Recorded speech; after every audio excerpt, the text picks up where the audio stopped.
Bonjour, salut à toutes et à tous, j'espère que vous allez tous très bien. Vous êtes encore aujourd'hui branchés sur la chaîne du partage Real Life Story. Nous avons sur ce plateau nos très chers invités. Bonjour mesdames et messieurs. Bonjour. Merci d'avoir accepté notre invitation de passer sur ce plateau. Avec plaisir. Présentez-vous à nos très chers internautes qui nous suivent sur cette antenne. Okay.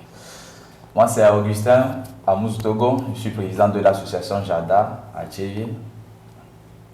Et moi, c'est Maquigno Charlène, bénévole à l'association et toute nouvelle chargée de communication de l'asso également. À Tchévier? Oui, mais je vis en France. Voilà, merci. Alors, Jada Togo, comment définissez-vous l'engagement social? Ok, merci. Bon, l'engagement social, c'est ce qu'on fait déjà sur le terrain avec mon équipe et mes volontaires sur place. Ouais. Nous essayons d'aider la population en besoin et les enfants vulnérables quoi, voilà, dans les villages. Voilà, c'est ça selon vous, votre propre définition. Ouais. Voilà. Alors Jada est présent sur ce plateau avec une volontaire. Pourquoi avoir décidé de collaborer avec Jada? Au départ, quand on se lance dans l'humanitaire, on ne connaît pas forcément l'association en question.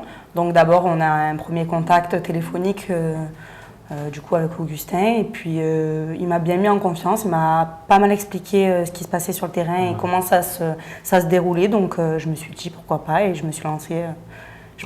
Vous avez osé quand même. Voilà, j'ai osé. Voilà.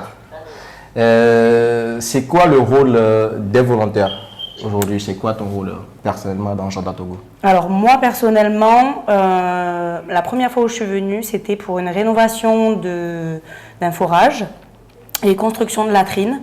Après, c'est vrai qu'il travaille quand même dans plusieurs domaines, donc on peut venir pour des choses un petit peu différentes.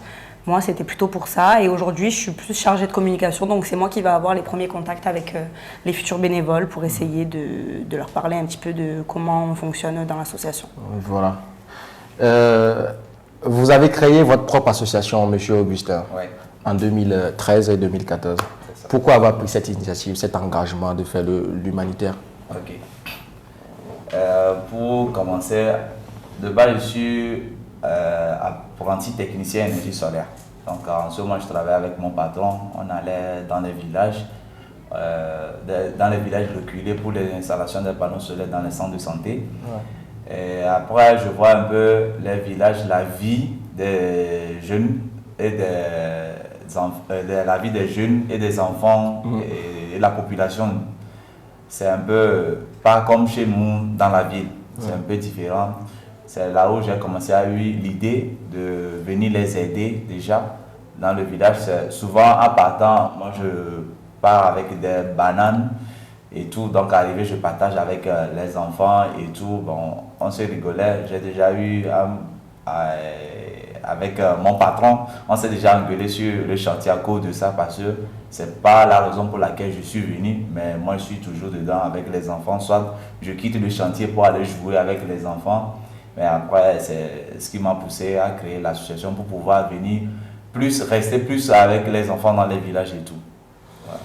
Rester plus avec les enfants, on rigolait et tu ne voulais pas partir, tu revenais. Ouais. C'est le fait de rigoler avec les enfants ou c'est ce que tu les apportes qui t'a poussé à créer l'association ou je ne comprends pas? Et ce que je vais dire de ce côté, que c'est en fait l'amour des enfants quoi. Et la manière dont déjà ils te voient, ils commencent par crier faut vivre, tu m'as rien ramené et tout, donc c'est ce qui m'a poussé. Donc tu voulais continuer tout le temps par ramener des choses quoi. Ouais. Et c'est ce que tu fais aujourd'hui depuis 2013. Ouais, c'est ça. Donc voilà, merci à toi. Et aujourd'hui madame, comment trouvez-vous le Togo en matière d'humanitaire? Je trouve qu'il y a quand même pas mal d'assauts, en tout cas qui sont proposés. Après, elles ne sont pas toutes fiables. Mais en tout cas à Tchévier, moi j'ai pu rencontrer même des amis d'Augustin qui sont aussi présidents d'associations et qui fonctionnent très bien. Donc je pense qu'il y a beaucoup de choses à faire, mais c'est bien en tout cas que des jeunes de son âge œuvrent pour aider leurs prochains, quoi. Moi je trouve ça génial et c'est pour ça que je suis là aussi. C'est pour ça que tu es là aussi, tu trouves ça génial. Et aujourd'hui, qu'est-ce que toi personnellement t'apportes sur le terrain concrètement? Concrètement, aujourd'hui, sur le terrain, là, on est en train d'essayer de développer un petit peu l'association, de toucher un petit peu plus de personnes, d'où le fait de bosser sur la communication, parce que ça part quand même de là. Et puis, on réussit quand même plutôt bien. Là, cet été, on attend quand même pas mal de bénévoles, donc on est plutôt content. Voilà. Vous êtes content parce que vous entendez encore beaucoup de bénévoles qui vont encore contribuer au développement durable au Togo et apporter du sourire aux enfants. C'est ça. Ça fait plaisir. Et monsieur, quel est l'objectif de cette association et dans quel domaine est-ce que vous intervenez? L'objectif de l'association, c'est de venir en aide à la population vulnérable, surtout aux enfants, quoi. On touche beaucoup la couche des enfants. Et nos objectifs, c'est de...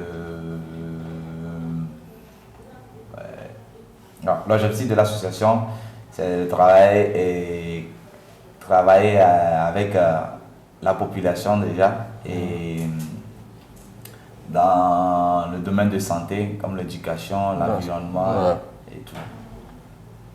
Voilà. Et donc, aujourd'hui, quels sont les projets que vous avez eu à réaliser et comment les bénéficiaires ont-ils apprécié ce projet sur le terrain? Nous avons réalisé pas mal de projets déjà. Et pour ne pas tout citer, en bref, quels sont les projets? Actuellement, il y a un village qui a bénéficié de la rénovation du forage que notre volontaire sur place a fait. Après, nous avons eu la construction des toilettes sèches pour une école et un village.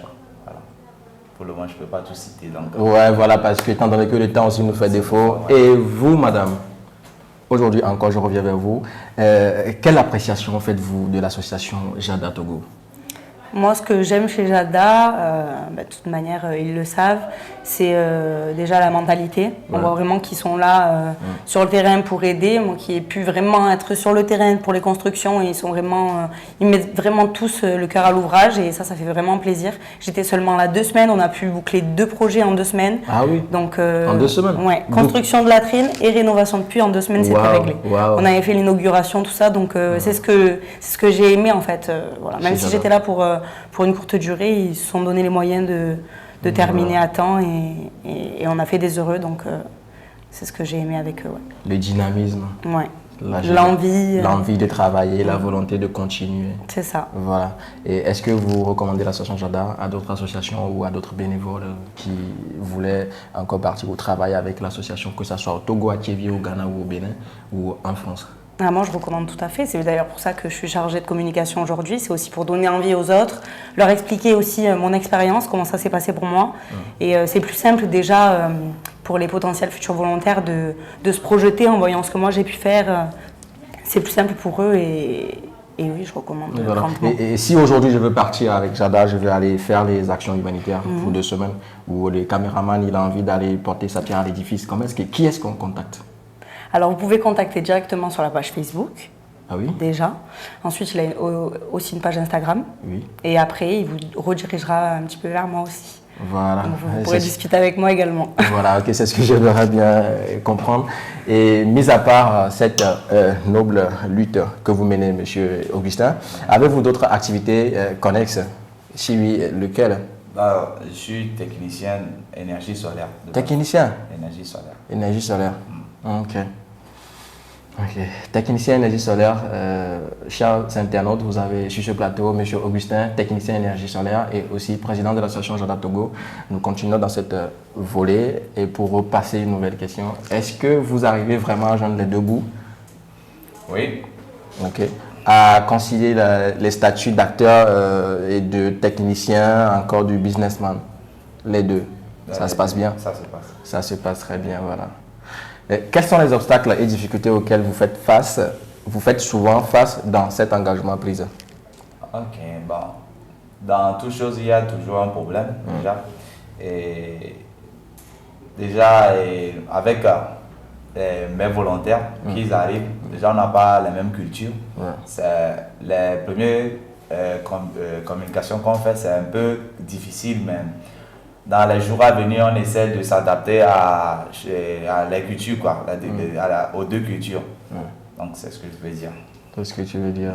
Les difficultés de communication au niveau par rapport à nos cultures différentes. Des fois, ça cause des petits soucis. Genre, et Des incompréhensions. Voilà. Des incompréhensions. Et côté financier, tout va bien. Côté financier, c'est compliqué, mais bon, ça va. Donc pour le moment, Jada n'a besoin de rien. Bah, il a besoin de pas mal de choses, mais on ne peut pas tout citer. Sur les réseaux. Voilà. Donc, si il y a des gens qui veulent aider sur des projets. Il y a des différents projets, par coût, par budget, par budget. Donc, différentes cagnottes mises en place. Voilà. Êtes-vous vraiment convaincu d'impacter réellement votre communauté à travers les projets que vous menez? Ouais. Voilà. Avez-vous d'autres initiatives en vue, d'autres projets? Oui, on a pas mal de projets en cours qui débutent dès la semaine prochaine. Ouais. D'accord. Madame, oui. Je reviens vers vous. Voilà. Et est-ce que vous pensez que le Togo a impérativement besoin d'une aide extérieure ou de l'humanitaire pour se développer? Alors d'une aide extérieure, je pense pas, parce que je pense que vous avez aussi toutes les ressources pour élever un petit peu votre pays. Ouais. Mais après, je pense que toute aide est la bienvenue, donc extérieure, oui, pourquoi pas. Oui, pourquoi pas. Donc, ce qui veut dire que Jada ne se base pas forcément sur ce qui doit venir de l'extérieur. Est-ce que vous pensez que le Togo a impérativement besoin d'une aide? Vous m'avez dit non, que le Togo a déjà ce qu'il faut, mais une aide de l'extérieur, ça ferait l'affaire. Oui. On était dans ce contexte-là. C'est ça. Voilà. Donc, aujourd'hui, le Togo a tellement de ressources et d'acquis sur le terrain qu'on n'a pas forcément besoin de l'extérieur pour évoluer. On a besoin plutôt de ce qu'on nous complète quand même. Vous pensez pas? Si, je pense. Okay. Je pense qu'une aide est la bienvenue, mais il y a énormément de ressources chez vous aussi. Okay. Suite à votre analyse et en rapport aux différents projets que vous avez eux à mener, quels sont les besoins prioritaires dont on devrait s'occuper en urgence à votre avis? Alors moi, je pense au souci de l'eau.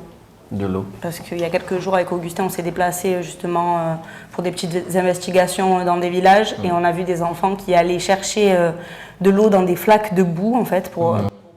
Ça m'a quand même assez choqué si je puis dire. Donc ouais, au niveau des fourrages, des puits, je pense qu'il y a énormément de choses à faire. Et puis la santé également. Santé, là, il est en train de travailler sur un projet pareil pour aider les pôles santé, mais il y a énormément de choses à faire au niveau de la santé, ça c'est certain. Voilà, donc aujourd'hui, si on doit apporter du soutien au Togo ou au village reculé, défavorisé, la priorité c'est de l'eau potable déjà. Ensuite, on passe à la santé. Voilà, merci à vous, madame. Monsieur Jada, comment pouvons-nous entrer en contact avec vous? Votre numéro de téléphone, avez-vous une page Facebook ou Instagram, Twitter ou je ne sais pas, tout ce que vous pouvez avoir? Déjà, on a un numéro de téléphone sur lequel, si vous appelez directement, c'est que c'est pour l'association. Et on a une page Facebook aussi et une page Instagram. Voilà, nous allons vous afficher tout ça sur l'écran, que vous pouvez toutefois lire et contacter Jada directement. Et monsieur Jada, votre mot de fin? Déjà, je remercie Real Life Story pour l'invitation et je remercie notre volontaire sur place qui a aussi accepté de venir avec moi répondre à des questions et tout, sans oublier d'autres volontaires qui sont en train de me regarder. Merci pour leur déplacement. Voilà ce que je peux dire. Ok, on voit que vous êtes là avec d'autres bénévoles qui sont derrière notre caméra au studio. Est-ce que ces personnes contribuent à quelque chose à l'association? Ils font quoi? C'est quoi leur rôle? Les gens qu'on voit derrière les caméras? Ceux que j'ai amenés. Oui. Okay. Ceux qui ne sont pas sur le plateau avec nous, mais qui sont derrière, qui voient l'émission en live. Ok. Déjà eu une sur place a fait beaucoup de choses à l'association dans le domaine de santé. Elle était là le mois de février passé. Elle est revenue ce mois-ci pour essayer de donner un coup de main encore à l'association. Voilà, donc pour dire, elle a pris goût à Jada. Voilà. C'est ça. Voilà. Donc, continuez, madame, de soutenir l'association Jada. Et c'est sur ce message de Jada. Elle a pris goût de Jada. Elle a voulu travailler avec Jada tout le temps et que beaucoup de personnes font confiance en Jada. Malgré tout, c'est sur ce dernier message que je vais vous dire personnellement au revoir et à très bientôt. N'oubliez pas de partager notre chaîne YouTube et Facebook. D'ici là, portez-vous bien. Un biril.